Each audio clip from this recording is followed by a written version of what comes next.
ಅದೇ ಗಲೀಜು ನೀರು ಬಿಡ್ತಾರೆ, ಕೆರೆ ಫಸ್ಟ್ ಹಾಳು ಮಾಡ್ತಾರೆ, ಕೆರೆಯಿಂದ ನೀರು ಜಮೀನು ಮೇಲೆ ಬಿಡ್ತಾರೆ, ಜಮೀನು ಬೆಳೆಯೋಕ್ಕಾಗಲ್ಲ ಬಂಜರು ಭೂಮಿ ಅಂತೇಳಿ ಅಕ್ವಿಯೇಷನ್ ಮಾಡ್ತಾರೆ. ಇದೆಲ್ಲ ಗೌರ್ಮೆಂಟ್ದು ಪಕ್ಕಾ ಪ್ಲ್ಯಾನು. ಭೂಮಾಫಿಯಾ ಮಾಡೋಕ್ಕೆ ಸರ್ಕಾರದವ್ರು ಮಾಡ್ಕೊಂಡಿರೋ ಪ್ಲ್ಯಾನ್ ಇದು. ಅಲ್ಲಿ ಬರೋ ಎಫ್ಲೂಯೆಂಟ್ನ ಟ್ರೀಟ್ಮೆಂಟ್ ಮಾಡಿದ್ರೆ ಇಲ್ಲಿ ಕಳ್ಸೋದು ಕೆರೆಗಳಿಗೆ, ಇದ್ದ ಭೂಮಿ ಮೇಲೆ ಬಿಡೋದು. ಭೂಮಿ ಮೇಲೆ ಯಾವಾಗ ರೈತನ ಬೆಳೆ ಬೆಳೆಯೋಕ್ಕಾಗಲ್ವಾ ಅಲ್ಲಿ ಹೈನುಗಾರಿಕೆ ಹಾಳಾಗೋಗ್ತದೆ. ಮತ್ತು ನಾವು ಏನು ರೇಷ್ಮೆ ಬೆಳೆ ಬೆಳಿತೀವಿ, ಬೇರೆ ತರಕಾರಿಗಳು ಬೆಳಿತೀವಿ, ಅದೆಲ್ಲ ಹಾಳಾಗೋಗುತ್ತೆ. ಅದೆಲ್ಲ ಹಾಳಾಗೋಗಿದ್ಮೇಲೆ ಏನು ಮಾಡ್ತಾರೆ ಗೊತ್ತಿರೋ, ಇವರು ಕೃಷಿ ಮಾಡ್ತಾ ಇಲ್ಲ ಬಿಟ್ಕೊಂಡಿದ್ದಾರೆ, ಅದಕ್ಕೆ ನಾವು ಇಂಡಸ್ಟ್ರಿ ಮಾಡ್ತೀವಿ ಅಂತ. ಫಸ್ಟ್ ಆಫ್ ಆಲ್ ತಿಳ್ಕೊಳ್ಳಿ, ನೀವು ಇಂಡಸ್ಟ್ರಿ ಅಲ್ಲ, ನಮ್ಮ ಕೃಷಿ ಕೂಡ ಇಂಡಸ್ಟ್ರಿನೇ. ಇದನ್ನ ಎನ್ಕರೇಜ್ಮೆಂಟ್ ಮಾಡಿ, ನಾವು ತೋರಿಸ್ಕೊಡ್ತೀವಿ ಕೃಷಿಯಲ್ಲಿ ಯಾವ ಥರ ಆದಾಯ ಮಾಡ್ಬೋದು, ಯಾವ ಥರ ಅಭಿವೃದ್ಧಿ ಮಾಡ್ಬೋದು ನಾವು ತೋರಿಸ್ಕೊಡ್ತೀವಿ. ಮತ್ತು ಎಲ್ಲ ಕಡೆ ಹೈದರಾಬಾದ್ ಕರ್ನಾಟಕ, ಕಲ್ಯಾಣ ಕರ್ನಾಟಕ, ಉತ್ತರ ಕರ್ನಾಟಕ ಈ ಕಡೆ ಎಲ್ಲ ಜನ ಹೇಳ್ತಾ ಇದ್ದಾರೆ, ಸ್ವಾಮಿ ನಮಗೆ ಉದ್ಯೋಗಗಳಿಲ್ಲ, ಅಲ್ಲಿಂದ ಅಪ್ಪ ಅಮ್ಮನ್ನೆಲ್ಲ ಬಿಟ್ಬಿಟ್ಟು ಇಲ್ಲಿ ನಾವು ಸ್ವಿಗ್ಗಿ ಜೊಮ್ಯಾಟೋಗಳ ಕೆಲಸ, ಡ್ರೈವರ್ ಕೆಲಸ ಮಾಡ್ತಾ ಇದ್ದೀವಿ. ನಮ್ಮ ಕಡೆನೇ ಇಂಡಸ್ಟ್ರಿ ಮಾಡಿ ಸ್ವಾಮಿ, ನಾವು ಜಮೀನು ಕೊಡ್ತೀವಿ, ನಮ್ಗೆ ಉದ್ಯೋಗಗಳು ಕೊಡಿ. ಇವ್ರದ್ದು ಹೆಂಗೆ ಗೊತ್ತಾ, ಇಲ್ಲಿ ಬೆಂಗಳೂರಲ್ಲಿ ಭೂಮಿಗೆ ಬೆಲೆ ಇದೆ, ರೈತರ ಭೂಮಿನೇ ಕಬಳಿಸ್ಬಿಡ್ಬೇಕು, ಅದನ್ನ ಯಾರಿಗಾದ್ರು ಕೊಟ್ಬಿಡ್ಬೇಕು, ಅವರು ಅಭಿವೃದ್ಧಿ ಮಾಡಲ್ಲ, ಇದು ಕಮಿಷನ್ ತೆಗೆದುಕೋಬೇಕು, ಅದು ಅಭಿವೃದ್ಧಿ ಮಾಡಲ್ಲ. ಇದಂತೂ ಪೂರ್ತಿ ನಾವು ಸುಮಾರು ಬೆಳೆ ನಷ್ಟ ಆಗಿದೆ. ನಮಗೆ 1-2 ಸಾರಿ ಉತ್ಸಿದ್ದೀವಿ, ಈಗ 8 ಅಡಿ ನೀರಿದೆ, ಪೊಲ್ಯೂಷನ್ ಇದೆ. ಈಗ ನಾವು ಏನೂ ಮಾಡೋಕ್ಕಾಗೋದಿಲ್ಲ, ಆ ಥರ ಭೂಮಿ ಎಲ್ಲ ಪೊಲ್ಯೂಟೆಡ್ ಆಗಿಬಿಟ್ಟು ಕೆಮಿಕಲ್ ವಾಟರ್ ಭೂಮಿ ಒಳಗಡೆ ಹೋಗಿದೆ, ಇನ್ನು ಬೆಳೆ ಹಿಡಿಯೋಕ್ಕೆ ಆಗಲ್ಲ. ಆಗ ಅಂತಹ ಪರಿಸ್ಥಿತಿ ಅಲ್ಲಿ ನಿರ್ಮಾಣ ಆಗಿದೆ. ನೀರಿದೆ ಅಂತೇಳಿ ನಾನೊಮ್ಮೆ ಕೆರೆ ತೋರಿಸ್ಕೊಂಡು ಬಂದು ಆಮೇಲೆ ಇನ್ನೊಂದಷ್ಟು ಜನರು ಮಾತಾಡಿಸ್ತೀನಿ. ನೀವು ಮುಂದೆ ಹೋದರೆ ನಿಮಗಿಲ್ಲಿ ಕಂಪ್ಲೀಟ್ ಕೆರೆ ಕಾಣುತ್ತೆ. ಇದು ಆ ಕೆರೆಯ ಲಿಂಕ್ ಇದು ಸೀದಾ ಹೀಗೆ ಮುಂದೆ ಪಾಸ್ ಆಗಿ ಬೇರೆ ಬೇರೆ ಕೆರೆಗಳಿಗೂ ಈ ನೀರು ಸೇರುತ್ತೆ. ಅಂತಿಮವಾಗಿ ಇದು ತಮಿಳುನಾಡಿಗೆ ಎಂಟ್ರಿ ಕೊಡುತ್ತೆ. ಕೊನೆಯದಾಗಿ ಈ ನೀರು ಸಮುದ್ರವನ್ನು ಸೇರುತ್ತೆ. ಸಮುದ್ರಕ್ಕೆ ಸೇರೋಕ್ಕೂ ಮುನ್ನ ಸಾಕಷ್ಟು ಜನ ಈ ನೀರಿನ ಮೇಲೆ ಡಿಪೆಂಡ್ ಆಗಿದ್ದಾರೆ. ಆದರೆ ಇವತ್ತು ಈ ಪರಿಸ್ಥಿತಿ ಬಂದಿದೆ. CSR ಫಂಡ್ ಅಂತ ಏನು ಬರುತ್ತೆ ಇಂಡಸ್ಟ್ರೀಸ್ಗಳಿಂದ, ಅದರಿಂದ ಆಗಿರೋದು ಇಷ್ಟೇ. ಈ ವಾಕಿಂಗ್ ಪಾತನ್ನು ಮಾಡಿದ್ದಾರೆ ಬಿಟ್ಟರೆ ಕೆರೆ ಯಾವ ರೀತಿಯಲ್ಲೂ ಕೂಡ ಕ್ಲೀನ್ ಆಗಿಲ್ಲ. ನೀವು ನೋಡ್ತಾ ಇದ್ದೀರಿ, ಇದೆ ಹೀಲಳಿಗೆ ಕೆರೆ. ನೀವು ಈ ಕಡೆ ಬಂದರೆ ನಿಮಗೆ ಕೆರೆಯ ಈ ನೀರು ಈ ಕಡೆ ಏನು ಹೋಗುತ್ತೆ, ಇಲ್ಲಿ ಇದು ಕಂಪ್ಲೀಟ್ ಆಗಿ ಈ ಪರಿಸ್ಥಿತಿಗೆ ಬಂದಿರೋದು. ಸ್ನೋ ಸಿಟಿನ ಇವರೇ ಕ್ರಿಯೇಟ್ ಮಾಡಿದ್ದಾರೆ. ಏನು ಪ್ರವಾಸೋದ್ಯಮ ಇಂಪ್ರೂವ್ ಮಾಡೋದಕ್ಕೆ ಅನ್ಸುತ್ತೆ. ನನಗೆ ಒಂಚೂರು ಕೆರೆ ಒಳಗಡೆ ಎಂಟ್ರಿ ಕೊಡ್ತೀನಿ. ಆ ಕೆರೆ ನೀರು ನೋಡಿ ಎಷ್ಟು ಗಲೀಜಾಗಿದೆ ಅನ್ನೋದು ಭಾಳ ಸ್ಪಷ್ಟವಾಗಿ ಗೊತ್ತಾಗುತ್ತೆ. ಬೋಟ್ ಏನೋ ಪ್ರವಾಸೋದ್ಯಮ ಮಾಡ್ತಿರ್ಬೇಕು.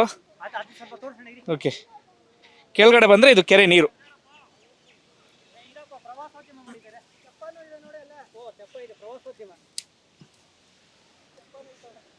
ಇದು ಕೆರೆ ನೀರು, ಇದು ಕಂಪ್ಲೀಟ್ ಆಗಿ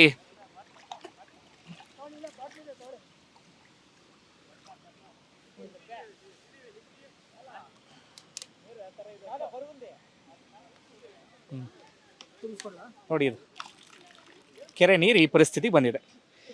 ಅಂದರೆ ಇಲ್ಲಿ ಕಂಪ್ಲೀಟ್ ಆಗಿ ನಿಮಗೆ ಕೆಮಿಕಲ್ ಕಾಣಿಸ್ತಾ ಇದೆಯಲ್ಲ, ಕೆಮಿಕಲ್ ನಿಮಗಿಲ್ಲಿ ಸ್ಪಷ್ಟವಾಗಿ ಕಾಣಿಸ್ತಿಲ್ಲ. ಕೆರೆ ನೀರು ಮಾತ್ರ ಬದಲಾಗಿದ್ದು ಕಾಣಿಸ್ತಾ ಇದೆ.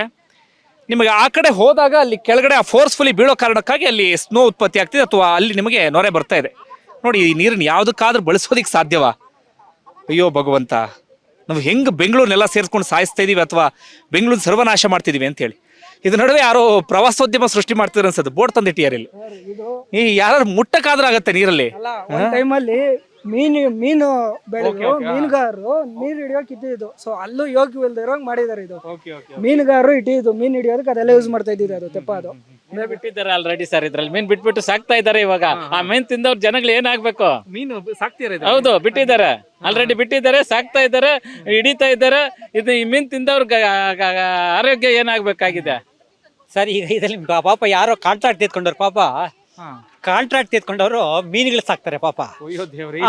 ಮೀನುಗಳೆಲ್ಲ ಸತ್ತೋಗ್ಬಿಟ್ಟಿದೆ. ಇವ್ರು ಹೆಂಗಂತ ಹೇಳಿದ್ರೆ, ಅವನು ಕಾಂಟ್ರಾಕ್ಟ್ ಅವನ ಮನೇಲಿ ಹಾಳು ಮಾಡ್ತಾರೆ, ಅವ್ರ ಪಾಪ ನೇಣಾಕೊಂಡು ಸಾಯ್ಬೇಕು. ಇಂಥ ಅಪ್ಪಿತಪ್ಪಿ ಯಾವ್ದೋ ಗಟ್ಟಿಯಾಗಿ ಉಳ್ಕೊಂಡಿದ್ 1-2 ಮೀನು ತಿಂದ್ರೆ ಆ ಜನಗಳಿಗೆ ಕಾಯಿಲೆಗಳೆಲ್ಲ ಬರ್ತದೆ, ಕ್ಯಾನ್ಸರ್ ಬರ್ತದೆ, ಸ್ಟ್ರೋಕ್ಗಳಾಗ್ತದೆ, ಎಲ್ಲಾ ಸಮಸ್ಯೆಗಳು. ಯಾಕಂದ್ರೆ ಇದರಲ್ಲಿ ಲೆಡ್ ಎಲ್ಲ ಎಷ್ಟಿದೆ ಗೊತ್ತಾ ಸರ್? ಲೆಡ್ಡು ಇವೆಲ್ಲ ಹೆವಿ ಮೆಟಲ್ಸ್ ಅಂತ ಹೇಳ್ತೀವಿ, ಮರ್ಕ್ಯೂರಿ ಲೆಡ್ ಎಲ್ಲ 10 ಪಟ್ಟು ಜಾಸ್ತಿ ಇದೆ ಸರ್. ಅಂದ್ರೆ ಇವುಗಳು ನಾವು ಕುಡಿಯೋ ನೀರಲ್ಲಿ ಮತ್ತೆ ತಿನ್ನೋ ಆಹಾರದಲ್ಲಿ ಲೆಡ್, ಮರ್ಕ್ಯೂರಿ ಎಲ್ಲ ಇರಲೇಬಾರ್ದು. ಅಂಥದ್ದಲ್ಲಿ ಇದು ಮೊನ್ನೆ ಈ ಸ್ಯಾಂಪಲ್ಸ್ ಎಲ್ಲ ಟೆಸ್ಟ್ ಮಾಡಿಸಿದೀವಿ, 10 ಪಟ್ಟಿದೆ ಸರ್. ಇನ್ನು ಇದು ಈ ನೀರನ್ನ ಕುಡ್ದಿದ್ದು ಏನು ಜೀವಗಳು ಏನಾಗಬೇಕು, ಹಸುಗಳು, ಮೇಕೆಗಳು, ಕುರಿಗಳು ಏನಾಗಬೇಕು, ಈ ಕುಡಿಯೋ ನೀರನ್ನ ಬೋರ್ವೆಲ್ಗೆ ಹೋಗುತ್ತೆ. ಇದೇ ನೀರು ಮತ್ತೆ ಕುಡಿಯೋ ಜನ ಯೂಸ್ ಮಾಡ್ತಾರೆ. ಅವ್ರದ್ದೇನಾಗಬೇಕು, ಅವ್ರು ಹೇಳ್ತಾರೆ ನಿಮಗೆ ವಾಟರ್ ಟ್ರೀಟ್ಮೆಂಟ್ ಪ್ಲಾಂಟ್ ಹಾಕಿದ್ರು ಅಲ್ಲ ಕುಡಿತಾ ಇದಾರೆ ಅಂತ ಹೇಳ್ತಾರೆ. ನಮ್ಮ ಅಧಿಕಾರಿಗಳು, ನಮ್ಮ ಎಲೆಕ್ಟೆಡ್ ರೆಪ್ರೆಸೆಂಟೇಟಿವ್ಸು ಹೇಳ್ತಾರೆ. ಆದರೆ ಆ ನೀರು ಟೆಸ್ಟ್ ಮಾಡಿದೀವಿ ಸರ್, ಅದರಲ್ಲಿ ಲೆಡ್ ಎಷ್ಟಿದೆ ಗೊತ್ತಾ? 10 ಟೈಮ್ ಅಷ್ಟಿದೆ. ಮತ್ತೆ ಮೈಕ್ರೋಬಿಯಲ್ ಕಂಟಾಮಿನೇಷನ್ ಆಗಿದೆ, ಎಲ್ಲ ಕೋಲಿಫಾರ್ಮ್ ಕಂಟಾಮಿನೇಷನ್ ಆಗಿದೆ, ಎಲ್ಲ ಥರ ಕಂಟಾಮಿನೇಷನ್ಸ್ ಇದೆ, ಹೆವಿ ಮೆಟಲ್ಸ್ ಇದೆ. ಇಂಥ ಪರಿಸ್ಥಿತಿಯಲ್ಲಿ ಈ ಇಂಡಸ್ಟ್ರಿಯಲೈಸೇಷನ್ ಮಾಡಿ ಯಾವ ಅಭಿವೃದ್ಧಿ ಅಂತ ಹೇಳ ಸರ್? ಅಭಿವೃದ್ಧಿಯ ಏನು ಹೇಳ್ತೀವಿ ಇವರು, ಡೆವಲಪ್ಮೆಂಟು ಅಭಿವೃದ್ಧಿ ಅಂತ ಹೇಳ್ತಾರ? ಇದರ ವ್ಯಾಖ್ಯಾನ ಏನು, ಡೆಫಿನೇಷನ್ ಇದೆ ಸರ್? ಅದಕ್ಕೆ ಹೋಗಿ ನೋಡ, ಡಿಕ್ಷನರಿಯಲ್ಲಿ ಹೋಗಿ ನೋಡಿದ್ರೆ ನೀವು ಅಭಿವೃದ್ಧಿ ಅನ್ನೋ ಪದಕ್ಕೆ ಇವ್ರ ಹತ್ರ ಹೋಗಿ ಕಲ್ತ್ಕೋಬೇಕು. ಅಭಿವೃದ್ಧಿ ಅಂದರೆ ಇವಾಗ ಏನು ನಾವು ಎಲ್ಲ ಡಿಕ್ಷನರಿಗಳು, ವಿಕಿಪೀಡಿಯಾದಲ್ಲಿ ನೋಡ್ತೀವಲ್ಲ, ಅಲ್ಲಿರೋ ಡೆಫಿನೇಷನ್ಗೆ ಈಗ ಸೀದಾ ಈ ಡೆವಲಪ್ ಮಾಡಬೇಕು. ನಮ್ಮ ಕರ್ನಾಟಕ ಮಾಡೆಲ್ ಡೆವಲಪ್ಮೆಂಟ್ ಅಂದರೆ ಏನು ಅಂತ ಹೇಳ್ಬೇಕಂದ್ರೆ, ಇರೋ ಬರೋ ನದಿ ಮೂಲಗಳು ಹಾಳು ಮಾಡೋದು, ಕೆರೆ ಜಲಮೂಲಗಳು ಹಾಳು ಮಾಡೋದು, ಆಮೇಲೆ ರೈತರ ಜಮೀನು ಕಬಳಿಸೋದು, ಎಲ್ಲ ಇರೋ ಬರೋದನ್ನ ಎಕ್ಕುಡ್ಸೋದು, ಕೃಷಿ ಭೂಮಿನ ಈ ಥರ ಗಲೀಜು ನೀರು ಬಿಟ್ಬಿಡೋದು, ಅಲ್ಲಿ ಬಂಜರು ಭೂಮಿ ಅಂತ ಘೋಷಣೆ ಮಾಡಿಬಿಡೋದು, ಆಮೇಲೆ ಆ ಭೂಮಿ ಕಬಳಿಸ್ಬಿಡೋದು, ಈ ಕಮಿಷನ್ ಆಸೆಗೆ ಯಾರಾದ್ರು ಇಂಡಸ್ಟ್ರಿಯಲಿಸ್ಟಿಗೆ ಕೊಟ್ಬಿಡೋದು. ಇದು ಅಭಿವೃದ್ಧಿ ಮಾಡಲ್ ಸರ್, ನಮ್ಮ ಕರ್ನಾಟಕ ಅಭಿವೃದ್ಧಿ ಮಾಡಲು. ಅದೇ ಥರ ಇವರಿಗೆ ನಿಜವಾಗ್ಲೂ ಅಭಿವೃದ್ಧಿ ಅಂತ ಹೇಳಿದ್ರೆ, ನನ್ನ ವ್ಯಾಖ್ಯಾನ ನಾನು ಹೇಳ್ತೀನಿ, ನಿಜವಾದ ಅಭಿವೃದ್ಧಿ ಏನಂತ ಹೇಳಿದ್ರೆ, ಇರೋ ಲೋಕಲ್ ಜನಗಳಿದೆಯಲ್ಲ ಅವರಲ್ಲಿ ಕೇಪಬಿಲಿಟಿ ಬಿಲ್ಡಿಂಗ್ ಮಾಡೋದು. ಕೇಪಬಿಲಿಟಿ ಬಿಲ್ಡಿಂಗ್ ಅಂತ ಹೇಳಿದ್ರೆ ಏನಂತ ಹೇಳಿದ್ರೆ, ಅವರಿಗೆ ಇಲ್ಲಿ ಕೃಷಿ ಕೈಗಾರಿಕೆ ಮಾಡೋದು, ಪೊಲ್ಯೂಷನ್ ಮಾಡ್ದಿರೋ ಕೃಷಿ ಕೈಗಾರಿಕೆ ಮತ್ತು ಹೈನುಗಾರಿಕೆ ಮಾಡೋದು. ಅದೇ ಥರ ಬೇರೆ ಥರ ಅಗ್ರಿಕಲ್ಚರಲ್ಲಿ ಬೇರೆ ಬೇರೆ ಉತ್ಪನ್ನಗಳು ಮಾಡಿ ಅವರ ಆದಾಯ ಜಾಸ್ತಿ ಮಾಡೋದು, ಇದು ಅಭಿವೃದ್ಧಿ ಮಾಡಲು. ಇದಕ್ಕೆ ಡೆವಲಪ್ಮೆಂಟು. ಇದು ಬಿಟ್ಬಿಟ್ಟು ಇವರು ಹೆಂಗೆ ಗೊತ್ತಾ, ಫಸ್ಟ್ ಇರೋ ಭೂಮಿನ ಹಾಳು ಮಾಡೋದು, ಪೊಲ್ಯೂಟ್ ಮಾಡೋದು. ಅದನ್ನ ಹೆಂಗೆ ಮಾಡ್ತಾರೆ ಅಂತ ಹೇಳಿದ್ರೆ, ಇದು ಒಂದು ಕಿಡ್ ಪ್ರೋ ಕ್ಯೂ ಅಂತ ಹೇಳ್ತಾರೆ. ಹೆಂಗಂತ ಹೇಳಿದ್ರೆ, ಇಂಡಸ್ಟ್ರಿಯಲ್ ಹತ್ರ ಇಂಡಸ್ಟ್ರಿ ಏನಿದೆ ಅಲ್ಲಿ ಬರೋ ಎಫ್ಲುಯೆಂಟ್ನ ಟ್ರೀಟ್ಮೆಂಟ್ ಮಾಡಿದ್ರೆ ಇಲ್ಲಿ ಕಳ್ಸೋದು ಕೆರೆಗಳಿಗೆ, ಇಂದ ಭೂಮಿ ಮೇಲೆ ಬಿಡೋದು. ಭೂಮಿ ಮೇಲೆ ಯಾವಾಗ ರೈತನ ಬೆಳೆ ಬೆಳೆಯೋಕ್ಕಾಗಲ್ವಾ, ಅಲ್ಲಿ ಹೈನುಗಾರಿಕೆ ಹಾಳಾಗಿ ಹೋಗ್ತದೆ. ಮತ್ತೆ ನಾವು ಏನು ರೇಷ್ಮೆ ಬೆಳೆ ಬೆಳಿತೀವಿ, ಬೇರೆ ತರಕಾರಿಗಳು ಬೆಳಿತೀವಿ, ಅದೆಲ್ಲ ಹಾಳಾಗೋಗುತ್ತೆ. ಅದೆಲ್ಲ ಹಾಳಾಗೋಗಿದ್ಮೇಲೆ ಏನು ಮಾಡ್ತಾರೆ ಗೊತ್ತಿರೋ, ಇವರು ಕೃಷಿ ಮಾಡ್ತಾ ಎಲ್ಲ ಬಿಟ್ಕೊಂಡಿದ್ದಾರೆ, ಅದಕ್ಕೆ ನಾವು ಇಂಡಸ್ಟ್ರಿ ಮಾಡ್ತೀವಂತ. ಈಗ ಬೊಮ್ಮಸಂದ್ರ ಏರಿಯಾನ ಹಾಳು ಮಾಡಿದ್ದಾಯ್ತು, ಜಿಗಣಿ ಏರಿಯಾನ ಹಾಳು ಮಾಡಿದ್ದಾಯ್ತು, ಹೆಬ್ಗೋಡಿನ ಹಾಳು ಮಾಡಿದ್ದಾಯ್ತು, ಈ ಕಡೆ ಅತ್ತಿಬೆಲೆ ಇಂಡಸ್ಟ್ರಿ ಏರಿಯಾ ಹಾಳು ಮಾಡಿದ್ದಾಯ್ತು, ಯಾರಂಡಳ್ಳಿನ ಹಾಳು ಮಾಡಿದ್ದಾಯ್ತು. ಈಗ ಇದೇ ಕಚಡ ತಿಂದ ಮಕ್ಕಳು ಬಂದು ಅಲ್ಲಿ ಸಜ್ಜಾಪುರದಲ್ಲಿ ಸ್ವಿಫ್ಟ್ ಸಿಟಿ ಅಂತ ಮಾಡ್ತಾ ಇದ್ದಾರಂತೆ. ಏನಕ್ಕಂತ ಹೇಳಿದ್ರೆ, ಅಲ್ಲಿ ಭೂಮಿ ಕಬಳಿಸ್ಬಿಡ್ಬೇಕು, ಯಾರಿಗಾದ್ರೂ ಇಂಡಸ್ಟ್ರಿಯಲಿಸ್ಟ್ ಕೊಟ್ಬಿಡ್ಬೇಕು, ಅಲ್ಲಿ ಏನು ನೆಲ ಜಲ ಏನಿದೆ ಅದೆಲ್ಲ ಹಾಳು ಮಾಡಿಬಿಡ್ಬೇಕು. ಅದನ್ನ ಹಾಳು ಮಾಡಿಬಿಟ್ಟು ಇರೋ ರೈತರನ್ನೆಲ್ಲ ಎಲ್ಲಾದ್ರೂ ಕಳಿಸ್ಬಿಡ್ಬೇಕು. ಜೊತೆಗೆ ಇವ್ರಿಗೆ ಗೊತ್ತಿದೆ ಅಲ್ವಾ, ನಮಗೆ ಸಂವಿಧಾನ ಆರ್ಟಿಕಲ್ 21 ಸ್ಪಷ್ಟವಾಗಿ ಹೇಳಿದ್ದಾರೆ, ನೀವು ಇಲ್ಲಿ ಏನಾದರೂ ಬಂದು ಇಂಡಸ್ಟ್ರಿಯಲ್ ಮಾಡ್ಬೇಕಂತ ಹೇಳಿದ್ರೆ ಈ ಜನಗಳ ಒಪ್ಪಿಗೆ ಇಲ್ದಿರಾ, ಆಮೇಲೆ ಸ್ಥಳೀಯ ಎಕಾಲಜಿಕಲ್ ಕಮಿಟಿ ಇದೆ, ಅವ್ರ ಹತ್ರ ಒಪ್ಪಿಗೆ ತೆಗೆದುಕೊಳ್ತೀರಾ, ನೀವು ಇಲ್ಲಿ ಬಂದು ಏನು ಮಾಡೋಕ್ಕಾಗಲ್ಲ. ಇದು ನಾನು ಹೇಳ್ತಾ ಇಲ್ಲ ಸ್ವಾಮಿ, ಮೊನ್ನೆ ಸುಪ್ರೀಂ ಕೋರ್ಟಿನ ವಿಶ್ರಾಂತ ನ್ಯಾಯಾಧೀಶರು ಗೋಪಾಲಗೌಡರು ಬಿಡದಿಯಲ್ಲಿ ಹೇಳಿದ್ದಾರೆ. ಇದು ನಾನು ಕಾನೂನು ಪಂಡಿತ ಅಲ್ಲ, ಆದರೆ ಅವ್ರು ಕಾನೂನು ಪಂಡಿತರು ಸ್ವಾಮಿ, ಅವ್ರಿಗೆ ಬುದ್ಧಿ ಇಲ್ವಾ? ನೀವು ಅವ್ರನ್ನೆಲ್ಲ ಮೀರಿಬಿಟ್ಟು ಇಲ್ಲಿ ಏನು ಮಾಡ್ತೀರಾ, ಸೋಷಿಯಲ್ ಇಂಪ್ಯಾಕ್ಟ್ ಅಸೆಸ್ಮೆಂಟ್ ಮಾಡಲ್ಲ, ಎನ್ವೈರ್ಮೆಂಟಲ್ ಇಂಪ್ಯಾಕ್ಟ್ ಅಸೆಸ್ಮೆಂಟ್ ಮಾಡಲ್ಲ, ಇಲ್ಲ ಸ್ಥಳೀಯರು ಪಂಚಾಯತಿಗಳು ಒಪ್ಪಿಗೆ ತೆಗೆದುಕೊಳ್ಳಲ್ಲ, ಎಕಾಲಜಿಕಲ್ ರಿಪೋರ್ಟ್ ಬೇಡ, ಏನು ಬೇಡ, ಎಲ್ಲ ಬೈಪಾಸ್ ಮಾಡಿಬಿಡೋದು, ಒಂದು ಎಕ್ಸೆಪ್ಷನ್ ತೆಗೆದುಕೊಂಡ್ಬಿಡೋದು, ಭೂಮಿ ಕಬಳಿಸ್ಬಿಡೋದು. ಸ್ವಾಮಿ ಫಸ್ಟ್ ಆಫ್ ಆಲ್ ತಿಳ್ಕೊಳ್ಳಿ, ನೀವು ಇಂಡಸ್ಟ್ರಿ ಅಲ್ಲ, ನಮ್ಮ ಕೃಷಿ ಕೂಡ ಇಂಡಸ್ಟ್ರಿನೇ. ಇದನ್ನ ಎನ್ಕರೇಜ್ಮೆಂಟ್ ಮಾಡಿ, ನಾವು ತೋರಿಸ್ಕೊಡ್ತೀವಿ ಕೃಷಿಯಲ್ಲಿ ಯಾವ ಥರ ಆದಾಯ ಮಾಡ್ಬೋದು, ಯಾವ ಥರ ಅಭಿವೃದ್ಧಿ ಮಾಡ್ಬೋದು, ನಾವು ತೋರಿಸ್ಕೊಡ್ತೀವಿ. ಅದ್ಬಿಟ್ಬಿಟ್ಟು ಇಲ್ಲಿರೋ ಎಕೋಸಿಸ್ಟಮ್ನ ಹಾಳು ಮಾಡಿಬಿಡೋದು, ಬಂದ್ಬಿಟ್ಟು ನೀವು ಹೇಳೋದು ನಾವು ಅಭಿವೃದ್ಧಿ ಮಾಡ್ತೀವಿ. ಆದರೆ ನಿಮ್ಮ ಅಭಿವೃದ್ಧಿ ನೀವು ಇಟ್ಕೊಳ್ರಿ. ಅಲ್ಲಿ ಉತ್ತರ ಕರ್ನಾಟಕದಲ್ಲಿ ಮನೆ ಶ್ರೀರಾಮ್ಲು ಹೇಳಿದ್ದಾರೆ, ಸ್ವಾಮಿ ನಮ್ಮ ಕಡೆ ಇಂಡಸ್ಟ್ರಿ ಬಂದ್ ಮಾಡಿ. ಅವ್ರು ಘಂಟಾಘೋಷವಾಗಿ ಹೇಳ್ತಾ ಇದ್ದಾರೆ, ನಮ್ಮ ಕಡೆ ಇಂಡಸ್ಟ್ರಿ ಮಾಡಿ ನಾವು ಭೂಮಿ ಕೊಡ್ತೀವಿ. ಮತ್ತೆ ಎಲ್ಲ ಕಡೆ ಹೈದರಾಬಾದ್ ಕರ್ನಾಟಕ, ಕಲ್ಯಾಣ ಕರ್ನಾಟಕ, ಉತ್ತರ ಕರ್ನಾಟಕ ಈ ಕಡೆ ಎಲ್ಲ ಜನ ಹೇಳ್ತಾ ಇದ್ದಾರೆ, ಸ್ವಾಮಿ ನಮಗೆ ಉದ್ಯೋಗಗಳಿಲ್ಲ, ಅಲ್ಲಿಂದ ಅಪ್ಪ ಅಮ್ಮನ್ನೆಲ್ಲ ಬಿಟ್ಬಿಟ್ಟು ಇಲ್ಲಿ ನಾವು ಸ್ವಿಗ್ಗಿ ಜೊಮ್ಯಾಟೋಗಳ ಕೆಲಸ, ಡ್ರೈವರ್ ಕೆಲಸ ಮಾಡ್ತಾ ಇದ್ದೀವಿ. ನಮ್ಮ ಕಡೆನೇ ಇಂಡಸ್ಟ್ರಿ ಮಾಡಿ ಸ್ವಾಮಿ, ನಾವು ಜಮೀನು ಕೊಡ್ತೀವಿ, ನಮ್ಗೆ ಉದ್ಯೋಗಗಳು ಕೊಡಿ. ಇವ್ರದ್ದು ಹೆಂಗೆ ಗೊತ್ತಾ, ಇಲ್ಲಿ ಬೆಂಗಳೂರಲ್ಲಿ ಭೂಮಿಗೆ ಬೆಲೆ ಇದೆ, ರೈತರ ಭೂಮಿನೇ ಕಬಳಿಸ್ಬಿಡ್ಬೇಕು, ಅದನ್ನ ಯಾರಿಗಾದ್ರು ಕೊಟ್ಬಿಡ್ಬೇಕು, ಅವರು ಅಭಿವೃದ್ಧಿ ಮಾಡಲ್ಲ, ಇದು ಕಮಿಷನ್ ತೆತ್ಕೋಬೇಕು, ಅದು ಅಭಿವೃದ್ಧಿ ಮಾಡಲು ಇವ್ರದ್ದು. ನಾನು ಆ ಸರ್ಕಾರ ಈ ಸರ್ಕಾರ ಅಂತಲ್ಲ, ಎಲ್ಲ ಸರ್ಕಾರ, ಅದು BJP ಸರ್ಕಾರ ಆಗಲಿ ಕಾಂಗ್ರೆಸ್ ಸರ್ಕಾರ ಆಗಲಿ, ಎಲ್ಲರದು ಒಂದೇ ಗತಿನೇ. ಏನು ರೈತರ ಭೂಮಿ ಕಬಳಿಸೋದು, ಅದನ್ನ ಏನೋ ಯಾರೋ ಒಬ್ರು ಕ್ಯಾಪಿಟಲಿಸ್ಟ್ ಕೊಟ್ಬಿಡೋದು, ಇವರು ಜಾಬ್ಗಳು ತುಂಬ್ಕೊಳ್ಳೋದು ಕಮಿಷನ್ಗೆ ಆಸೆಗೋಸ್ಕರ. ನಾನು ಹೇಳ್ತೀನಿ, ನಿಜವಾದ ಅಭಿವೃದ್ಧಿ ಅಂದರೆ ಅದು ಸಮತೋಲನವಾಗಿರಬೇಕು, ಮತ್ತು ಪ್ರಾದೇಶಿಕವಾಗಿ ಎಲ್ಲ ಏರಿಯಾಗಳು ಕವರ್ ಆಗಬೇಕು. ಅವ್ರು ಏನು ಪಾಪ ಮಾಡಿದ್ದಾರೆ ಪಾಪ, ನಾವು ಹೇಳ್ತಾ ಇದ್ದೀವಿ, ನಮಗೆ ಶಾಪನ, ಬೆಂಗಳೂರಲ್ಲಿ ಹುಟ್ಟು ಬೆಳೆದಿದ್ದಕ್ಕೆ ಶಾಪನ ಏನು, ಈ ಪೊಲ್ಯೂಟೆಡ್ ವಾಟರ್ ಕುಡಿಯೋದಕ್ಕೆ, ಮತ್ತು ಈ ಪೊಲ್ಯೂಟೆಡ್ ಗಾಳಿ ನಾವು ಸೇವಿಸಲಿಕ್ಕೆ, ಈ ಮಣ್ಣಲ್ಲಿ ಬೆಳೆದಿರೋ ತರಕಾರಿಗಳು ತಿಂದು ಬರಬಾರ್ದು ಕಾಯಿಲೆಗಳು ಬಂದು cancer, liver failure, kidney failure ಇವೆಲ್ಲ ಆಗ್ತಾ ಇದೆ ಜನಗಳಿಗೆ. ಈ ಥರ ಪರಿಸ್ಥಿತಿ ಇರೋವಾಗ ಇವ್ರು ಏನು ಅಭಿವೃದ್ಧಿ ಮಾಡ್ತಾ ಇದ್ದಾರೆ? ನಾನು ಹೇಳ್ತಾ ಇದ್ದೀನಿ, ಅಭಿವೃದ್ಧಿ ಮಾಡೋಕ್ಕೆ ಸುಮಾರು ಜಾಗಗಳಿದೆ, ಹಿಂದುಳಿದ ಪ್ರದೇಶಗಳಿದೆ, ಅಲ್ಲೆಲ್ಲ ಅಭಿವೃದ್ಧಿ ಮಾಡಿ ಸ್ವಾಮಿ. ಅವರೇ ಹೇಳ್ತಾ ಇದ್ದಾರೆ ನಮ್ಗೆ ಇಂಡಸ್ಟ್ರಿ ಬೇಕಂತ. ನಮ್ಗೆ ಸಾಕು ಆನೇಕಲ್ ತಾಲೂಕಲ್ಲಿ ಈಗಾಗಲೇ ಇಂಡಸ್ಟ್ರಿ, ನಾವು ಹೇಳ್ತೀವಿ ನೋಡಿ, ಸೂರ್ಯ ಸಿಟೀಸ್ ಅಂತ 1, 2, 3, 4 ಇದಕ್ಕೆಲ್ಲ ಸಾವಿರಾರು ಗಟ್ಟಲೆ ಎಕರೆ ಜಮೀನು ತೆಗೆದುಕೊಂಡಿದ್ದಾಯ್ತು. 20 ವರ್ಷಗಳ ಹಿಂದೆ ಮಾಡಿರೋ ಲೇಔಟ್ಗಳಲ್ಲಿ ಇದುವರೆಗೂ 5% ಮನೆಗಳು ಬಂದಿಲ್ಲ. ಅದೇನೋ ಒಂದು ರಿಯಲ್ ಎಸ್ಟೇಟ್ ದಂಧೆ ಮಾಡ್ಕೊಂಡ್ಬಿಟ್ಟಿದ್ದಾರೆ. ಅದೇ ನನಗೆ ಗೊತ್ತಾಗಿಲ್ಲ, ಇವರು ಕಾರ್ನರ್ ಸೈಟ್ಗಳು CS ಸೈಟ್ಗಳನ್ನು ಮಾಡ್ತಾರಲ್ಲ, ಕಾನೂನಿನಲ್ಲಿ ಅವಕಾಶ ಇಲ್ಲ ಅದಕ್ಕೆ. ಇವರು ಪ್ರಾಫಿಟ್ ಮೇಕಿಂಗ್ ಕಂಪ್ನಿ, ಯಾಕಂತ ಅವ್ರು ಹೇಳ್ತಾರೆ ಹೌಸಿಂಗ್ ಬೋರ್ಡ್ ಡೆವಲಪ್ಮೆಂಟ್ದು ಒಂದು ಯಾರಿಗೆ ವಸತಿ ಇಲ್ವೋ ಅವರಿಗೆ ಮನೆ ಮಾಡ್ಕೊಳ್ಳೋಕ್ಕೆ, ಸೈಟ್ ಮಾಡ್ಕೊಳ್ಳಿಕ್ಕೆ ಕಾನೂನಲ್ಲಿ ಅವಕಾಶ ಇದೆ. ಇವರು CS ಸೈಟ್ಗಳು ಮಾಡಿ ಹೇಳ್ಬಿಟ್ಟು ಕಾರ್ನರ್ ಸೈಟ್ಗಳನ್ನ ಹೈಯೆಸ್ಟ್ ಬೆಲೆಯಲ್ಲಿ ಮಾರೋದು ಇವರು ದಂಧೆ ಮಾಡಿಬಿಟ್ಟಿದ್ದಾರೆ. ಅದೇ ಥರ ಈಗ ಬಿಡದಿಯಲ್ಲಿ ನೋಡಿ, ಅದೇ ದಂಧೆ.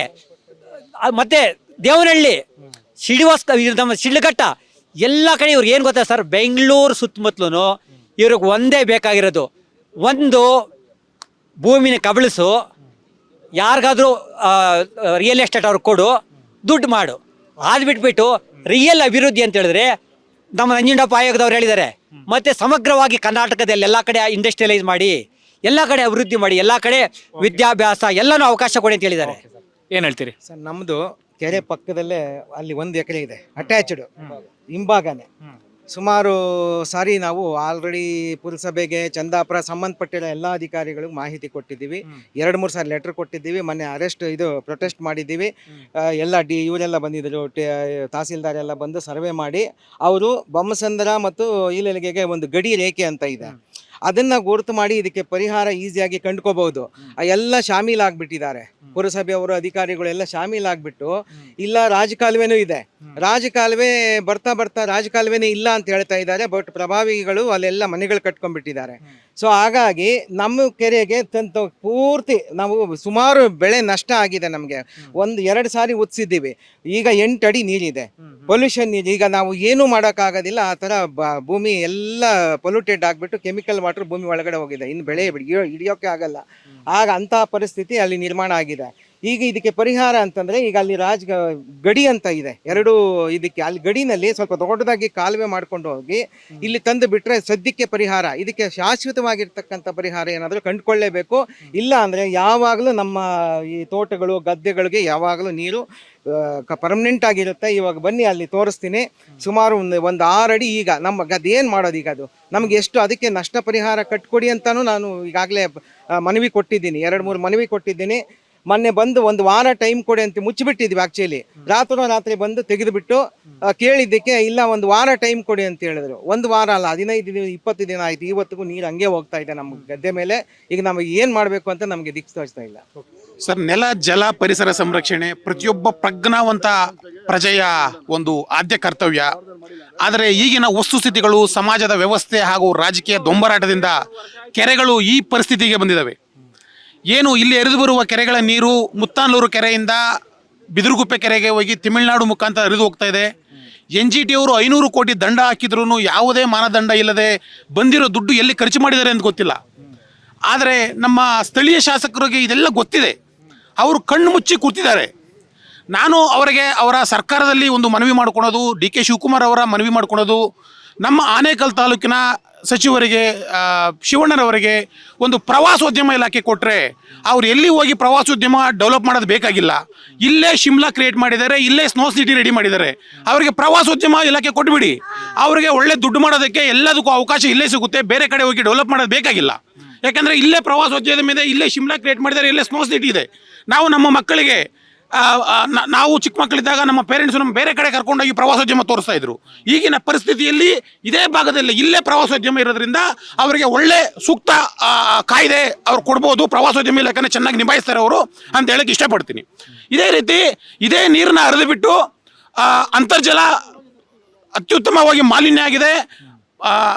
ಪ್ರತಿಯೊಂದು ಹಳ್ಳಿಗಳಲ್ಲಿ ದನ ಕರುಗಳಾಗಲಿ ಹಾಗೂ ಹಿರಿಯರಾಗಲಿ ಮಕ್ಕಳಾಗಿ ಅನಾರೋಗ್ಯದಿಂದ ಕ್ಯಾನ್ಸರ್ ಅಂತ ಕಾಯಿಲೆಗಳಿಂದ ತುತ್ತಾಗಿದ್ದಾರೆ. ಇದೇ ನೀರೇ ಅಂತರ್ಜಲವಾಗಿ ಬರ್ತಾರೆ, ಅದೇ ನೀರೇ ನಾವು ರೈತರು ಕುಡಿತಾ ಇರೋದು. ಇಷ್ಟೆಲ್ಲ ತೊಂದರೆಗಳಿದ್ದೇನೋ ಸುತ್ತಮುತ್ತಲಿನಲ್ಲಿ BMRD ಲೇಔಟ್ಗಳಿಗೆ ಈ ಸರ್ಕಾರ ಬಂಡ ಸರ್ಕಾರ ಅಪ್ರೂವಲ್ ಕೊಡುತ್ತೆ. ಯಾವುದೇ ಮಾನದಂಡಗಳನ್ನು ಯೋಚನೆ ಮಾಡದೆ ದುಡ್ಡು ಲೂಟಿ ಮಾಡೋದಕ್ಕೋಸ್ಕರ ಸುತ್ತಮುತ್ತಲಿನ ನಮ್ಮ ಆನೇಕಲ್ ತಾಲೂಕು ಸರ್ಜಾಪುರ ಹೋಬಳಿಯಲ್ಲಿ BMRD ಲೇಔಟ್ಗಳಿಗೆ ಅಪ್ರೂವಲ್ ಕೊಡ್ತಾರೆ. ಯಾಕೆಂತ ಹೇಳಿದ್ರೆ ಅದು ದುಡ್ಡಿನ ಒಂದು ಮಾಫಿಯಾ ದಂಧೆಗೋಸ್ಕರ. ಅದಕ್ಕೆ ನಾನು ಸರ್ಕಾರದಲ್ಲಿ DK ಶಿವಕುಮಾರ್ ಕಳಕಳಿಯ ಮನವಿ, ನಮ್ಮ ಮಾನ್ಯ ಸಚಿವರಿಗೆ ಪ್ರವಾಸೋದ್ಯಮ ಇಲಾಖೆ ಕೊಡಿ, ನಾವು ನಿಮಗೆಲ್ಲ ಸಹಕಾರ ಕೊಡ್ತೀವಿ, ಅವ್ರು ಇಲ್ಲೇ ಪ್ರವಾಸೋದ್ಯಮ ಮಾಡಲಿ. Thank you. ಓಕೆ, ಒಂದು ಕಡೆ ಹಾಗೆ ನೀವು ಈ ಕಡೆ ಗಮನಿಸ್ತಾ ಇರ್ಬೋದು. ಈ ಕಡೆ ನೀವು ಕಂಪ್ಲೀಟ್ ಆಗಿ ಆ ನೊರೆಯನ್ನ ಏನು ಗಮನಿಸ್ತಾ ಇದ್ದೀರಿ, ಇಲ್ಲಿ ಬಂದ್ರೆ ನಿಮಗೆ ಎಷ್ಟು ಆ ನೀರು ಗಲೀಜಾಗಿ ಮುಂದೆ ಹೋಗ್ತಿದೆ ಅನ್ನೋದು ಬಹಳ ಸ್ಪಷ್ಟವಾಗಿ ಗೊತ್ತಾಗ್ತಾ ಇದೆ. ಅದು ನಾವೇನು ಹತ್ರ ಹೋಗಿ ನೋಡ್ಬೇಕಾಗಿಲ್ಲ, ದೂರದಿಂದಲೇ ಬಹಳ ಸ್ಪಷ್ಟವಾಗಿ ಗೊತ್ತಾಗ್ತಿದೆ. ಸರ್, ಏನಂತೀರಿ, ಇದಕ್ಕೇನು ಪರಿಹಾರ ಇಲ್ವಾ, ಏನು ಕತೆ? ಪರಿಹಾರ ಇಲ್ಲ ಅನ್ನೋದಿಲ್ಲ, ಇಚ್ಛಾಶಕ್ತಿ ಕೊರತೆ ಅಷ್ಟೇ. ಇದು ಯಾವುದೇ ಒಂದೇ ಒಂದು ಪಾರ್ಟಿದು ಅಂತ ನಾನು ಹೇಳಲ್ಲ. ಎಲ್ಲ ಪಾರ್ಟಿಗಳು ಬಂದೋಗಿದ್ದಾರೆ. ಕಾಂಗ್ರೆಸ್ಸು ಇದೆ, BJP ಇದೆ, JDS ಇದೆ, ಎಲ್ಲರೂ ಇದೆ. ಎಲ್ರಿಗೂ ಇಚ್ಛಾಶಕ್ತಿ ಕೊರತೆ. ಆಮೇಲೆ ಸಿಸ್ಟಮ್ ಅನ್ನೋದೆಲ್ಲ ಇದೆ.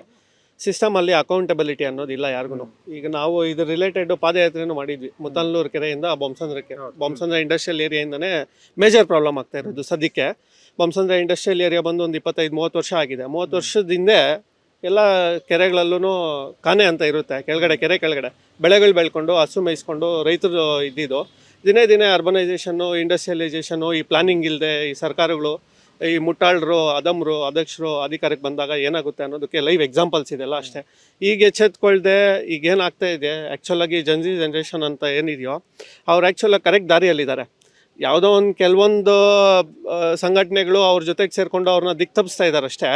ಬಟ್ ಇದು ಮುಂದೆ ಇನ್ನೂ ಉಗ್ರವಾಗಿ ಆಗುತ್ತೆ. ಯಾಕಂದರೆ ನಾವು ನೋಡ್ತಾ ಇದ್ದೀವಿ, ಈ ನೀರು ಏನಕ್ಕಾಗುತ್ತೆ, ತಗೊಂಡೋಗಿ ಪೊಲಿಟಿಷಿಯನ್ಸ್ಗೆ ಕುಡ್ಸೋಣ, ಒಂದೊಂದು ಮುಗಿಡ್ಕೊಂಡು ಕುಡಿತಾರ ಅವರಾದ್ರೆ. ಆಮೇಲೆ ಇನ್ನೊಂದು ಹೇಳ್ತೀನಿ ನೋಡಿ, ಕರ್ಮ ಅನ್ನೋದು ಯಾರನ್ನೂ ಬಿಡಲ್ಲ, ರಿಟರ್ನ್ ಬರುತ್ತೆ ಕರ್ಮ ಕಂಪಲ್ಸರಿ. ಈಗ ಇದರಲ್ಲಿ ಬೆಳೆದಿರೋ ತರಕಾರಿ ತಿಂತಾ ಇದ್ದಾರೆ, ಇದೇ ನೀರನ್ನ ಡೈರೆಕ್ಟ್ಲಿ ಅವ್ರು ಇಂಡೈರೆಕ್ಟ್ಲಿ ಅವ್ರು ಅನ್ಕೊಬೋದು ಅಷ್ಟೇ, ನಾವು ಫಿಲ್ಟರ್ಗಳು ಹಾಕ್ಸ್ಕೊಂಡಿದ್ದೀವಿ ಮನೆಯಲ್ಲಿ ಅಂತ. ಯಾವ ರೇಂಜಿಗೆ ಫಿಲ್ಟರ್ ಆಗಿಬಿಡುತ್ತೆ?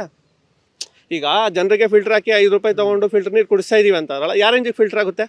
ಸರಿ, ನಾನು ಕರೆಸ್ತೀನಿ, ನಾನೇ ಕೆನ್ವಾದೋ ಯಾವುದೋ ಒಂದು ಬ್ರ್ಯಾಂಡ್ದು ಫಿಲ್ಟರ್ ತರಿಸೋಣ, ಫಿಲ್ಟರ್ಗೆ ಹಾಕ್ಬಿಟ್ಟು ಫಿಲ್ಟರ್ ಮಾಡಿ ಕುಡ್ಸೋಣ ಎಲ್ರಿಗೂ. ಈಗ ಅದೇ ಕೆಲಸ ಮಾಡ್ಬೇಕು ನಾವು ನೆಕ್ಸ್ಟು. ಈಗ ಏನು ಇನ್ಲೆಟ್ ಇದೆಯೋ ಇದ್ರದ್ದು, ಇನ್ಲೆಟ್ ಮುಚ್ಚಿದ್ರಂತೆ ಇವರು, ಇಲ್ಲಲ್ಲಿಗೆ ಗ್ರಾಮಸ್ಥರು ಮುಚ್ಚಿದ್ರಂತೆ. ಪುರಸಭೆ ಅವ್ರು ಬಂದು ರಾತ್ರಿ ತೆಗೆದ್ರಂತೆ. ಈಗ ಹೋಗ್ಬಿಟ್ಟು ಪುರಸಭೆ ಅಧಿಕಾರಿಗಳಿಗೆ ಆಮೇಲೆ ಬೊಮ್ಮಸಂದ್ರ ಇಂಡಸ್ಟ್ರಿಯಲ್ ಏರಿಯಾಗೆ ಮನವಿ ಕೊಟ್ಬಿಟ್ಟು ಹೋಗ್ತೀವಿ. ಒಂದೇ ಒಂದು ವಾರದಲ್ಲಿ ಅವ್ರೇನಾದರೂ ಪುರಸಭೆ ಅಧಿಕಾರಿಗಳಿಗೆ, ಬೊಮ್ಮಸಂದ್ರ ಇಂಡಸ್ಟ್ರಿಯಲ್ ಏರಿಯಾದವ್ರಿಗೆ ಇದನ್ನು ಕ್ಲೀನ್ ಮಾಡಿ ಕರೆಕ್ಟಾಗಿ ಏನು ಮಾಡಬೇಕು ನೋಟಿಸ್ಗಳು ಕೊಟ್ಟು ಯಾರಿಗೆ. ಈಗ NGT ಅಂಡರಲ್ಲಿ ನಡೀತಾ ಇದೆ ಇದು. 500 ಕೋಟಿ ತೊಗೊಂಬಂದ್ರು. ಏನು ಮಾಡಿದ್ದಾರೆ ನೀವು ನೋಡಿದ್ದೀರಾ? ಚಂದಾಪುರ ಕೆರೆ ನೀವು ಕವರ್ ಮಾಡಿದ್ರಿ, ಅದು ಚೋಳ್ರ ಕೆರೆ ಲಗೂನ್ಸ್ ಮಾಡಿದ್ದಾರೆ. NGO ಅವರು ಕೊಡ್ತಾರೆ, ಮುಟ್ಟಾಳ್ರವರು ಅವನಿಗೆ ಒಬ್ಬನಿಗೂ ಕರೆಕ್ಟಾಗಿ ಕಾಮನ್ ಸೆನ್ಸ್ ಅಂತ ಇರಲ್ಲ. ಆಮೇಲೆ ಲೇಕ್ ಮಾನಿಟರಿಂಗ್ ಅಥಾರಿಟಿ, ಏನು ಲೇಕ್ ಡೆವಲಪ್ಮೆಂಟ್ ಅಥಾರಿಟಿಯಿಂದ DPR ತಗೊಬೇಕು. ಒಂದೇ ಒಂದು ಕೆರೆ CSR ಫಂಡಲ್ಲಿ ಡೆವಲಪ್ಮೆಂಟ್ ಆಗಿರೋದು, ಒಂದೇ ಒಂದು ಅಪ್ರೂವಲ್ ತಗೊಂಡಿಲ್ಲ. DPR ಅನ್ನೋದು ಮಾಡಲೇ ಇಲ್ಲ ಯಾವುದೇ ಕೆರೆಗೂ. 22 ಎಕರೆ ಇದೆ ಕೆರೆ, 22 ಎಕರೆಗೆ 29 ಎಕರೆ ಕ್ಯಾಶ್ಮೆಂಟ್. ಇದು ಏನದು ಕಲೆಕ್ಷನ್ ಇದು ಬಂದು 16 ಎಕರೆ ಅಷ್ಟೇ ಬರೋದು. ಎಷ್ಟು ಕೆರೆ ಅದು ನಾವು ಕಲೆಕ್ಷನ್ ಜಾಸ್ತಿ ಮಾಡ್ತೀವಿ ಅಂತ ಆಳ ಹೊಡಿತಾರಂತೆ. ಯಾವನಾದ್ರೂ ಹೊಟ್ಟೆಗೆ ಅನ್ನ ತಿನ್ನೋನು. ನಮ್ಮ ಹಿರಿಯರು ಕೆಂಪೇಗೌಡರು ಕಟ್ಟಿದ್ದು ಬೆಂಗಳೂರನ್ನ ಹೆಂಗೆ ಕಟ್ಟಿದ್ರು, ಇಲ್ಲಿ ಆ್ಯಕ್ಚುಲ್ ಆಗಿ ಇದು ಸಿ ಲೆವೆಲಿಂದ ವೆರಿ ಹೈಯರ್ ಎಲಿವೇಶನಲ್ಲಿ ಇರೋದು. ಅದಕ್ಕೆ ನಾವು ಕೂಲಾಗಿರ್ತೀವಿ. ಬೆಂಗಳೂರು ಎಲ್ಲರೂ ಇಷ್ಟಪಡೋದು. ಬೆಟ್ಟ ಇದ್ದಂಗಿದೆ, ಬೆಟ್ಟದ ಮೇಲೆ.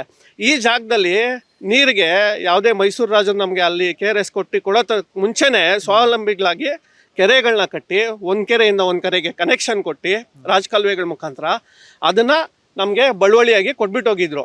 ದಿನೇ ಬರ್ತಾ ಏನಾಯಿತು, ಮುಟ್ಟಾಳರು, ಅಧಮರು, ಅಧ್ಯಕ್ಷರು, ಭ್ರಷ್ಟರು ವ್ಯವಸ್ಥೆಯಲ್ಲಿ ಸೇರಿಕೊಂಡು ದುಡ್ಡು ಕೊಟ್ಟು ಓಟ್ ಕೊಂಡ್ಕೊಂಡು ಈ ಇಲ್ಲಿಗಲ್ ಆ್ಯಕ್ಟಿವಿಟೀಸ್ಗೆ, ಇಲ್ಲಿಗಲ್ ಇಂಡಸ್ಟ್ರೀಸ್ಗೆ ಹೆಂಗ್ರಿ ಪರ್ಮಿಷನ್ ಕೊಡ್ದಿರ ನಮ್ಮ ಸಿಸ್ಟಮ್ ಎಷ್ಟು ಸ್ಟ್ರಾಂಗ್ ಆಗಿದೆ ಅಂದರೆ ಪ್ರತಿಯೊಂದಕ್ಕೂ ಅಕೌಂಟೆಬಿಲಿಟಿ ಬಂದರೆ ವಿತಿನ್ ಫ್ಯೂ ಇಯರ್ಸ್ ಈಗೇನು ವಿಜಯ್ ಅವ್ರು ಮಾಡ್ತಾ ಇದ್ದಾರೆ, ದುಡ್ಡು ಕೊಡ್ದಿರ ಗೆದ್ದು ಬಂದರು. ಹೆಂಗೆ ನಡೀತಾ ಇದೆ ಆಡಳಿತ? ಎಲ್ಲರೂ ಹುಚ್ಚ ಇಟ್ಕೊಳ್ತಾ ಇದ್ದಾರೆ, ಭಯ ಬೀಳ್ತಾರೆ ದುಡ್ಡು ಮುಟ್ಬೇಕು ಅಂದರೆ. ಇಲ್ಲಿ 1000-2000 ಬಿಸಾಕ್ತಾರೆ, ಓಟ್ ಕೊಂಡ್ಕೊಳ್ತಾರೆ, ಗೆಲ್ತಾರೆ, ಬರ್ತಾರೆ. 1000-2000 ಎಲ್ಲನೂ ಇಂಡಸ್ಟ್ರಿಗಳಿಗೆ ಬೇನಾಮಿ ಇದು ಇಲ್ಲಿಗಲ್ ಆಗಿ ಇದು ಲೈಸೆನ್ಸ್ಗಳು ಕೊಡ್ತಾರೆ, ಎಲ್ಲ ಬಿಡ್ತಾರೆ. ನೋಡಿ ಬಂಸನ್ ಈಗ NGT ಅಂಡರ್ ಕೇಸ್ ನಡೀತಾ ಇದೆ, 6 ವರ್ಷ 5 ವರ್ಷ ಆಯಿತು, ಪೆನಾಲ್ಟಿ ಹಾಕಿದ್ದಾರೆ 500 ಕೋಟಿ. ಅಲ್ಗೂ ಸುಧಾರಿಸಲಿಲ್ಲ ಅಂದರೆ ಯಾವನಾದ್ರೂ ಕೆಲಸ ಮಾಡ್ತಾ ಇದ್ದಾನ? ಕೆಲಸ ಮಾಡಿದ್ರೆ ಹಿಂಗೇನಕ್ಕಾಗುತ್ತೆ? ಕೆಲಸ ಮಾಡಬೇಕಲ್ಲ. ಏನಂತೀರಿ ಸರ್, ಇದು ನಮ್ಮ ಬೇಸಿಕ್ ನೀಡೇನು ಮನುಷ್ಯನಿಗೆ ಇಲ್ಲ ಪ್ರಾಣಿಗಳಿಗೆ ಆಗಲಿ, ಬೇಸಿಕ್ ನೀಡು ನಮ್ಮ ನೀರೇ ಇಷ್ಟೊಂದು ಕಲುಷಿತ ಆದಮೇಲೆ ನಾವು ಜನರಿಗೆ ಏನು ಕುಡಿಯೋಕ್ಕಾಗುತ್ತೆ? ಈ ನೀರೆಲ್ಲ ಕುಡಿಯೋದಲ್ಲ, ಇಲ್ಲಿ ನಿಂತ್ಕೊಂಡ್ರೇ ನಮಗೆ ಮೂಗು ಕಟ್ಕೊಂಡು ಸಾಯೋ ಥರ ಆಗ್ತಿದೆ. ಸೊ ಇಷ್ಟಿದ್ದಾಗ ನಮ್ಮ ರೈತರು ಫಸ್ಟ್ ಆಫ್ ಆಲು ರಾಜಕೀಯದವರು ಓಟ್ ಕೇಳ್ಕೊಂಬರ್ತಾರಲ್ಲ, ಅವ್ರಿಗೆ ನೀರು ಕುಡಿಸ್ಬೇಕು ಫಸ್ಟು. ಈ ನೀರು ಕುಡಿದ್ರು ನಿನ್ಗೆ ಓಟ್ ಹಾಕ್ತೀನಿ, ಈ ನೀರು ಕುಡಿದು ತೋರಿಸು, ನೀನು ಬದುಕು ಕಾಯಿಲೆ ಇಲ್ದಿರ ನಾವು ಓಟ್ ಹಾಕ್ತೀವಿ ಅಂತ.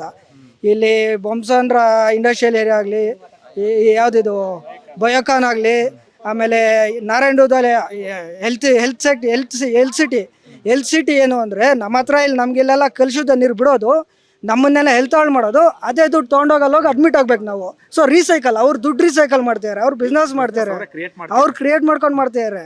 ಆಪರ್ಚುನಿಟಿ ಹುಡ್ಕೊಂಡು ನೋಡ್ಕೊಂಡು ನಮ್ಮ ನಮಗೆ ನೀರು ಬಿಟ್ಟು ಹಂಗೆ ಮಾಡ್ತಾರೆ. ಇವಾಗ ನೋಡಿ ಸೇಮು, ನೀವು ಮೊನ್ನೆ ಇದು ನೋಡಿದ್ರಿ ಮುತಾರ್ ಅಮಾಣಿ ಕೆರೆಯಲ್ಲಿ 100 ಎಕರೆ ನೀರು ಏನು ಕಲುಷಿತ ನೀರು ಬಿಟ್ಟು ಇದು ಮಾಡಿದ್ರು. ಸೇಮ್ ಇಲ್ಲೂ ಅದೇ ಗಲೀಜು ನೀರು ಬಿಡ್ತಾರೆ, ಕೆರೆ ಫಸ್ಟ್ ಹಾಳು ಮಾಡ್ತಾರೆ, ಕೆರೆಯಿಂದ ನೀರು ಜಮೀನು ಮೇಲೆ ಬಿಡ್ತಾರೆ, ಜಮೀನು ಬೆಳೆಯೋಕ್ಕಾಗಲ್ಲ, ಬಂಜರು ಭೂಮಿ ಅಂತೇಳಿ ಅಕ್ವಿಯೇಷನ್ ಮಾಡ್ತಾರೆ. ಇದೆಲ್ಲ ಗೌರ್ಮೆಂಟ್ದು ಪಕ್ಕಾ ಪ್ಲ್ಯಾನು. ಭೂಮಾಫಿಯಾ ಮಾಡೋಕ್ಕೆ ಸರ್ಕಾರದವ್ರು ಮಾಡ್ಕೊಂಡಿರೋ ಪ್ಲ್ಯಾನ್ ಇದು. ಫಸ್ಟು ಮೂಲ ಎಲ್ಲಿ ಅಂತ ಹುಡುಕ್ಬೇಕು. ಇವ್ರು ಬಂದು ಕೆರೆಗಳಲ್ಲಿ STP ಕಟ್ಟೋದಲ್ಲ, ನೀರೆಲ್ಲಿಂದ ಬರ್ತಿದೆ, ಬಯೋಕಾನಲ್ಲಿ ಬರ್ತಿದ್ಯಾ ಇಲ್ಲ ಇದರಿಂದ ಬರ್ತಿದ್ಯಾ ನಾರಾಯಣದಲ್ಲಿ, ಅವ್ರು ಶುದ್ಧೀಕರಣ ಮಾಡಿಬಿಡ್ಬೇಕು ಸರ್. ಅದು ಅವ್ರ ಮೂಲ ಜವಾಬ್ದಾರಿ, ಅದು ನೀರು ಕ್ಲೀನ್ ಮಾಡಬೇಕಾಗಿರೋದು. ಅವ್ರು ಕೋಟಿ ದುಡ್ಡು ತಿಂದು ನಮಗೆ ವಿಷ ಕೊಡಿಸೋದು ಯಾವನೇ ಹೇಳಿ ನೀವು. ಇದಕ್ಕೆ ಫಸ್ಟ್ ಆಫ್ ಆಲ್ ಸರ್ಕಾರ ಒಂದು ಇತ್ತು, ಎಲ್ಲ ಸರ್ಕಾರವೂ ಇದೆ, ನಾಳೆ BJP ಬಂದರೂ ಅಷ್ಟೇ, ಕಾಂಗ್ರೆಸ್ ಬಂದರೂ ಅಷ್ಟೇ, ಎಲ್ಲ ಏಲೇ ತಿನ್ನೋದು. ಸೊ ಅವ್ರು ಏಲ್ ತಿಂದು ನಮ್ಗೆ ಯಾಕೆ ಹಿಂಗೆ ಮಾಡ್ತಾ ಇದ್ದಾರೆ? ನಾವು ನೆಮ್ಮದಿಯಾಗಿ ಬದುಕ್ತಿದ್ದೀವಿ, ಇಲ್ಲಿ ಬಂದು ಹಾಳು ಮಾಡ್ತೀಯ ನಮ್ಮ ಜೀವನ. ಅಮ್ಮ ಏನಂತೀರಿ? ಬರ್ತಾನೆ ಮೂಗು ಮುಚ್ಕೊಂಡು ಬಂದ್ರೆ ಇಲ್ಲಿ ಓಡಾಡಕ್ ಆಗ್ಲಿಲ್ಲ ಅನ್ಸತ್ತೆ, ಏನಂತೀರಿ? ಏನ್ ಸಮಸ್ಯೆ ಆಗ್ತಿದೆ?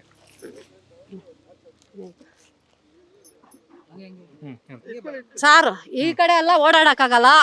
ನಮ್ದು ನೋಡಿ ಆ ಕಡೆ ಭೂಮಿ ಐತೆ, ಆ ಕಡೆ ಭೂಮಿ ಇದ್ರೆ ನೋಡು ಎಲ್ಲ ಕೆರೆ ಅಂತ ಡಬಲೇಷನ್ ಮಾಡ್ಬಿಟ್ರು. 20-30 ಮನೆ ಇತ್ತು, ನಮ್ಗೆ ಏನು ಇಲ್ದಿರ ಅಲ್ಲೇ ಜಾಗ ಇರೋದು, ಇನ್ನೆಲ್ಲಿ ಇಲ್ಲ. ನೋಡಿ ಸರ್ ಆ ಮೂಲಲ್ಲಿ ಈ ಗಬ್ ನೀರೆಲ್ಲ ಬಿಟ್ಬಿಟ್ಟಿದ್ರು.